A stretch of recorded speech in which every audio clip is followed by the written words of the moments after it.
एक नए चैप्टर लाभ और हानि, प्रॉफिट एंड लॉस, ये हमेशा क्रय मूल्य पर होगा। जब भी लाभ हानि निकालना है हमेशा क्रय मूल्य पर, कॉस्ट प्राइस पे हमेशा निकलेगा। कॉस्ट प्राइस पे हमेशा लाभ और हानि निकलेगा। थ्योरी बता रहे हैं, जब cost price greater than selling price होगा, जब क्रय मूल्य का मान विक्रय मूल्य से बड़ा होगा तो हमेशा लॉस होगा, ये हमेशा हानि होगा। कहने का मतलब, यदि क्रय मूल्य 100 रुपीज हो और सेलिंग प्राइस विक्रय मूल्य यदि 80 रुपये हो, तो किसी वस्तु को 100 रुपये में खरीद कर 80 रुपये में बेचे तो ये हमेशा 20 रुपये का क्या हुआ, लॉस। यानी इस अवस्था में क्रय मूल्य ज्यादा है तो क्रय मूल्य में विक्रय मूल्य को घटा दिए तो 20 रुपये का क्या होगा, लॉस होगा। तो जहां पर लॉस होगा, हानि होगा, वहां पर क्या करेंगे, सीपी का मान विक्रय मूल्य से हमेशा क्या होगा, बड़ा होगा। जब सीपी ग्रेटर देन एसपी होगा तो लॉस होगा। इससे एक निष्कर्ष ये निकला कि सीपी माइनस एसपी बराबर लॉस होगा, विक्रय मूल्य। तो इसका मतलब क्रय मूल्य बराबर क्या होगा, लॉस प्लस सेलिंग प्राइस होगा कि नहीं होगा, लॉस प्लस सेलिंग प्राइस होगा, पहली। दूसरा इसमें स्ट्रक्चर है कि यदि क्रय मूल्य लेस देन एसपी हो, क्रय मूल्य कॉस्ट प्राइस का मान सेलिंग प्राइस से कम हो, सेलिंग प्राइस विक्रय मूल्य से कम होगा, तो इस अवस्था में क्या होगा कि सीपी लेस देन है, यानी 100 रुपीज है यदि सेलिंग प्राइस और 120 रुपया है इसका विक्रय मूल्य, तो सेलिंग प्राइस कॉस्ट प्राइस से ज्यादा है, तो इस अवस्था में हमेशा लाभ होगा, प्रॉफिट। लागत मूल्य 100 है, इसको बेच दिए किसमें, 120 रुपये में, तो इस अवस्था में प्रॉफिट होगा यानी लाभ होगा। कितने रुपये का लाभ होगा, तो सेलिंग प्राइस में इस बार माइनस होगा क्या, कॉस्ट प्राइस, क्योंकि प्रॉफिट होगा तो सेलिंग प्राइस बड़ा होगा, यानी selling price minus cost price बराबर क्या होगा, प्रॉफिट होगा। तो इससे क्या निकलेगा कि सेलिंग प्राइस जब भी निकालना पड़ेगा तो उसमें क्या होगा, प्रॉफिट में कॉस्ट प्राइस को क्या करेंगे हम लोग, ऐड कर देंगे। ये बात दूसरी बात हुआ। और तीसरी बात, यदि आपका cost price equal to selling price हो जाए, क्रय मूल्य बराबर विक्रय मूल्य हो जाए, तो इस अवस्था में ना लॉस होगा ना हानि होगा, ना लॉस होगा ना प्रॉफिट होगा, ना लॉस ना प्रॉफिट। मतलब सीपी इक्वल टू एसपी, मतलब 50 रुपये में किसी वस्तु को खरीद कर लाए और 50 रुपये में ही इसको बेच दिए, तो इस अवस्था में क्या हुआ, जितना में खरीदे उतना में बेच दिए, तो इस अवस्था में क्या हुआ कि क्रय मूल्य और विक्रय मूल्य दोनों बराबर है, तो नो लॉस होगा नो गेन होगा। तो ये तीसरा टर्म है।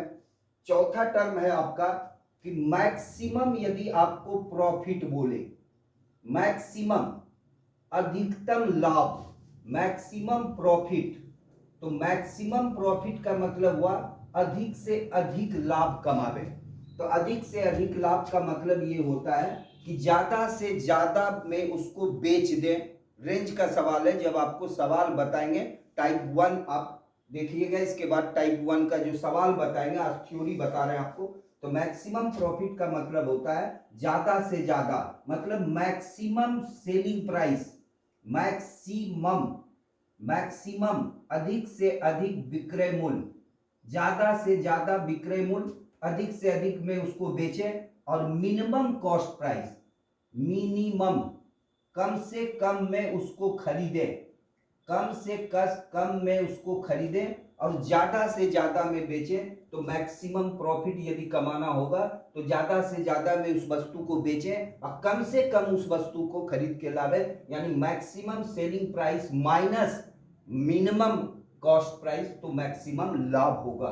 और इसी शब्द में बोले कि मैक्सिमम हानि, मैक्सिमम लॉस, तो मैक्सिमम लॉस का मतलब ये होगा कि आप ज्यादा से ज्यादा में खरीद के लावें, मतलब maximum cost price, maximum cost price minus minimum, minimum selling price, minimum selling price. आपको समझाते हैं ये क्या शब्द है, मैक्सिमम लॉस। यदि मान लो किसी वस्तु को 200 से 250 के रेंज में खरीदा गया, मतलब एक वस्तु का जो खरीदने का, एक वस्तु का सीपी किस रेंज में खरीदा गया, तो 200 से 250 तक के रेंज में उसको खरीदे और उसको 300 से 350 के रेंज में उसको बेच दिए।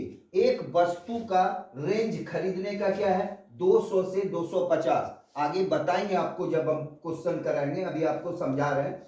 और उसको 300 से 350 के रेंज में बेच दिए, तो आपसे पूछ रहे हैं कि 10 वस्तु पर मैक्सिमम लाभ बताइए, 10 वस्तु पर मैक्सिमम प्रॉफिट बताना है। तो क्या करेंगे हम लोग, तो देखिए यहां एक वस्तु का मिनिमम कॉस्ट प्राइस क्या है, कम से कम कितने में खरीद सकते हैं, 200 में, अब ज्यादा से ज्यादा कितने में बेच सकते हैं, 350। तो एक वस्तु पर मैक्सिमम प्रॉफिट कितना कमा सकते हैं, एक वस्तु पर मैक्सिमम प्रॉफिट तो 350 है उसका मैक्सिमम रेंज बेचने का एक वस्तु का। अब मिनिमम कितने में खरीद सकते हैं, तो 200 में। तो एक वस्तु का मैक्सिमम प्रॉफिट 150 कमा सकते हैं। तो 10 वस्तु पर कितना होगा, तो 150 गुना 10 होगा, यानी मैक्सिमम आप प्रॉफिट कमा सकते हैं कितना, 1500 रुपये। अब देखिए प्रतिशत लाभ, प्रतिशत प्रॉफिट, प्रतिशत लाभ, तो लाभ हमेशा क्या बोले थे, कॉस्ट प्राइस पे।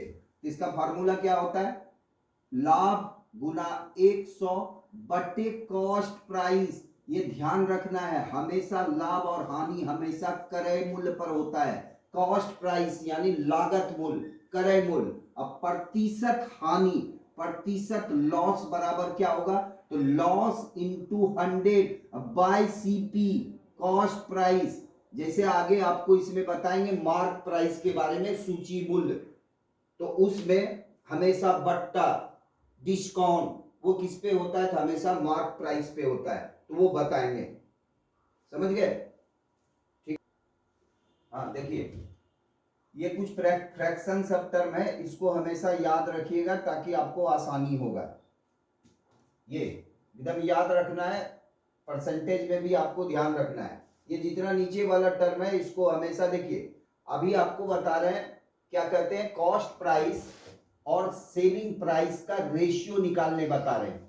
जैसे मान लो आपको बोला कि एक वस्तु पर 20% का लाभ होता है, एक वस्तु पर 20% का लाभ होता है। जरा ध्यान रखिएगा, शॉर्ट में बनाने के लिए आपको ये जरूरत है, और इसको फ्रैक्शन के टर्म को याद रखिएगा। यहां जरा ध्यान रखिएगा, कह रहा है एक वस्तु पर 20% का लाभ हुआ। जैसे दे देता है किसी वस्तु का क्रय मूल्य 500 रुपया है, 20% लाभ पर बेचा जाए तो उसे कितने में बेचा जाना चाहिए। ये अभी प्रश्न पे नहीं आ रहे हैं, वो हम टाइप 1 जब आपको पढ़ाएंगे नेक्स्ट वीडियो में, आपको तरह तरह का सलूशन बताएंगे, 3-4 तरीके से बता देंगे। आप सीपीएसपी के रेशियो के बारे में बता रहे हैं, आप जरा ध्यान से सुनिएगा। यदि 20% का लाभ है तो लाभ हमेशा किस पे होगा, क्रय मूल्य पर। तो आप क्या करिए, इसका फ्रैक्शन वैल्यू लगाइए, 1/5। 20% का मतलब 20/100 होता है, कटा दीजिए, 1/5 होगा। तो आप क्या करिए, इसको कॉस्ट प्राइस मान लीजिए, नीचे वाले टर्म को क्या मानेंगे, कॉस्ट प्राइस। यदि मान लो क्रय मूल्य 5 रुपया है, ध्यान दीजिएगा बार बार, तो क्रय मूल्य पर 20% का लाभ होगा, 5 का 1/5 यानी 5 कट गया, ये 1 यूनिट का क्या हुआ, लाभ हुआ। किसी वस्तु का यदि क्रय मूल्य 5 है और उस पे 20% का लाभ कमा रहे हैं, तो 1 रुपये का लाभ कमाएंगे। तो बताओ उस वस्तु का विक्रय मूल्य क्या होगा, क्रय मूल्य प्लस लाभ, यानी 5 यूनिट उसका यदि कॉस्ट प्राइस है तो 1 रुपये का लाभ हुआ, तो बताओ उसका सेलिंग प्राइस 6 होगा कि नहीं। तो ये बार बार नहीं करेंगे, यदि लाभ है तो यहाँ प्लस का टर्म हो जाएगा, 5 + 1 6, यानी सीपी और एसपी का रेशियो क्या होगा, 5:6। यदि किसी वस्तु पर हम बोले 12.5% का लाभ होता है, तो आपको फ्रैक्शन का वैल्यू याद रहना चाहिए ताकि आपको शॉर्ट में बनाने में जल्दी सुविधा हो। तो 12.5% का फ्रैक्शन वैल्यू होता है 1/8। यदि मान लेते हैं उसका कॉस्ट प्राइस 8 है, तो बताओ उसका जो है 1 यूनिट लाभ होगा कि नहीं होगा, और 1 यूनिट लाभ हुआ तो 8 में 1 जोड़ देंगे तो ये 8:9 होगा कि नहीं, समझ गए। तो 8:9 होगा एसपी। यदि मान लो कहें आपसे कि किसी वस्तु को बेचने पर 66.2/3% की हानि होती है, लॉस हो रहा है, हानि, तो 66.2/3% का फ्रैक्शन वैल्यू 2/3 होता है। यदि उस वस्तु का कॉस्ट प्राइस 3 यूनिट हो तो 3 का 66.2/3 यानी 3 का 2/3, तो 3 कैंसिल हो गया, यानी 2 यूनिट का लॉस हो रहा है। तो क्रय मूल्य में 2 यूनिट घटा देंगे, यानी 3 रुपया उसका कॉस्ट प्राइस है और 2 यूनिट उसमें लॉस हो रहा है, तो बताओ उसका सेलिंग प्राइस 1 होगा कि नहीं। तो 3:1 के अनुपात में हुआ कि नहीं हुआ। तो कॉस्ट प्राइस और सेलिंग प्राइस का रेशियो हम लोग बना देंगे। अब एक और सवाल होता है, जैसे मान लो आपसे बोल दे कि किसी वस्तु पर सेलिंग प्राइस पर 25% का लॉस होता है। ध्यान दीजिएगा, लाभ हानि तो हमेशा क्रय मूल्य पर होता है। यदि क्वेश्चन में आपसे ये बात बोल दे कि विक्रय मूल्य पर 25% का हानि हो रहा है, विक्रय मूल्य पर, विक्रय मूल्य पर, तो क्वेश्चन में तो विक्रय मूल्य पर दिया है, तब आप बताओ कि कॉस्ट प्राइस और सेलिंग प्राइस का अनुपात क्या होगा। जरा ध्यान से सुनना, क्योंकि शॉर्ट में बनाने पर लेवल बढ़ते जाएगा बढ़ते जाएगा। प्रयोग हमेशा इसी शब्दों का हम करेंगे। इससे बड़ा बड़ा क्वेश्चन धीरे धीरे धीरे धीरे जब टाइप 3, 4, 5 में आएंगे तो लेवल बड़ा से बड़ा क्वेश्चन का हल भी हम रेशियो फॉर्मेट से आपको करके दिखाएंगे। तो आप देखिए यहाँ 25% का फ्रैक्शन वैल्यू होगा 1/4, ये माइनस इंडिकेट कर रहा है कि हानि हो रहा है। तो इस बार क्या बोला, सेलिंग प्राइस पे हानि हो रहा है। तो यदि सेलिंग प्राइस मान लो, इसका सेलिंग प्राइस हम लोग मान ले 4 यूनिट, तो बताओ 4 का 1/4 यानी 1 यूनिट का हानि हो रहा है। तो ये 4 क्या माने, एसपी ना, एसपी पे 25% यानी 4 का 1/4, तो एसपी हो गया 4। आप सुनिए, किसी वस्तु को 4 में बेचे और 1 यूनिट का हानि हो गया। हानि कब होता है, हानि तब होगा जब कॉस्ट प्राइस ज्यादा होगा। तो आप बोलिए 4 में बेचे और 1 यूनिट का हानि हो गया, तो उस वस्तु को 5 यूनिट में खरीदे थे कि नहीं खरीदे थे। जब 5 में खरीदे और 4 में बेचे तभी तो हानि हुआ। हानि तभी हो सकता है जब आपका कॉस्ट प्राइस ज्यादा होगा। तो विक्रय मूल्य 4 है, तो 4 का 1/4 हानि हुआ, यानी 1 यूनिट हानि हो गया। तो 4 में 1 जोड़ेंगे कि नहीं जोड़ेंगे, तो 4 में 1 जोड़ेंगे तो सीपी का रेशियो क्या होगा, 5:4 होगा। क्लियर है बात, समझ गए बात को। अब नेक्स्ट बात यदि बोले कि सेलिंग प्राइस पर, सेलिंग प्राइस पर 6.2/3% का लाभ होता है, प्रॉफिट हो रहा है, प्रॉफिट बेसिक चीज है, एकदम ध्यान दीजिएगा तो आगे बहुत मजा आएगा आप लोगों को। तो 6.2/3%, और आपसे निवेदन करेंगे फ्रैक्शन का वैल्यू को याद रखिएगा, 25%, 20%, ये तो जानते भी हैं, हमेशा ये चीज आते रहता है, इसीलिए लिख दिए हैं। तो यहाँ पे देखिए 6.2/3% का फ्रैक्शन वैल्यू 1/15 होता है। तो आप बताओ ये 15 जो है इसको एसपी माने कि नहीं माने, क्यों, क्योंकि आपको तो इंडिकेट क्वेश्चन में किया हुआ है कि सेलिंग प्राइस का लाभ होता है। यदि आपका मान लो सेलिंग प्राइस 15 मान लें, तो बताओ 15 का 6.2/3% यानी 1/15, यानी 15 तो लाभ हो रहा है, यानी 15 में बेचे तो आपको 1 यूनिट का लाभ हुआ है। तो लाभ तभी होगा जब कॉस्ट प्राइस का मान क्या होगा, सेलिंग प्राइस से कम होगा। तो 1 यूनिट लाभ हुआ, इसका मतलब उसको 14 में ना बेचे, इसका मतलब हुआ कि इसका रेशियो क्या होगा, 14:15 होगा। क्लियर है बात, समझ गए बात को। यदि सेलिंग प्राइस पे इंडिकेट करता है तो ये कॉस्ट प्राइस पे लाभ हानि हमेशा निकलता है। यदि क्वेश्चन में ना लिखा रहे या लिख भी देता है लागत मूल्य, तो लागत मूल्य लिख दिया तो कोई बात नहीं है। जैसे मान लो एक छोटा सा उदाहरण देते हैं आपको, इसको मिटाते हैं, आपको थोड़ा सा छोटा सा उदाहरण देखिए, जैसे सवाल में इसका कैसे हम लोग उपयोग करेंगे वो बताते हैं। जैसे मान लो कहें क्या, एक वस्तु का कॉस्ट प्राइस, क्रय मूल्य, एक वस्तु का क्रय मूल्य 150 रुपये है। 10% लाभ कमाने के लिए उसे कितने में बेचा जाना चाहिए, कितने में बेचा जाना चाहिए, बेचा जाना चाहिए। तो बेचा जाना चाहिए का क्या मतलब है, विक्रय मूल्य पूछ रहा है। बहुत तरीके से आप बना सकते हैं। तो पहला देखिए रेशियो फॉर्म से बनाते हैं और आपको तरह तरह का तरीका से बताते हैं। पहला देखिए जो आपको बताए, तो पहले सीपी और एसपी का रेशियो बनाइए। तो 10% लाभ पर बेचे, तो 10% लाभ का मतलब 10/100। तो ये याद होना चाहिए, तुरंत 1/10 होगा। यदि उस वस्तु का क्रय मूल्य 10 होगा तो 1 यूनिट का लाभ हुआ।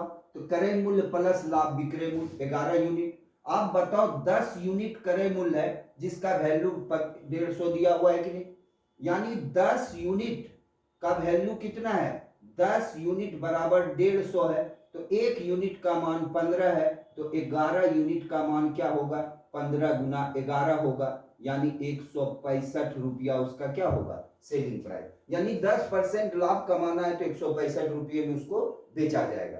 सेकेंड मेथड है, यदि होल नंबर का सवाल है, होल नंबर मतलब फ्रैक्शन में ना दिया रहे तो बिना फ्रैक्शन के भी बना सकते हैं।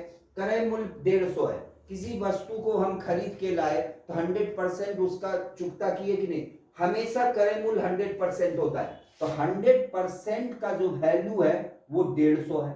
अब बताओ क्रय मूल्य 100 है परसेंट और 10% लाभ भी चाहिए, तो 100% में 10% जोड़ेंगे, यानी उसका विक्रय मूल्य 110% होगा कि नहीं होगा।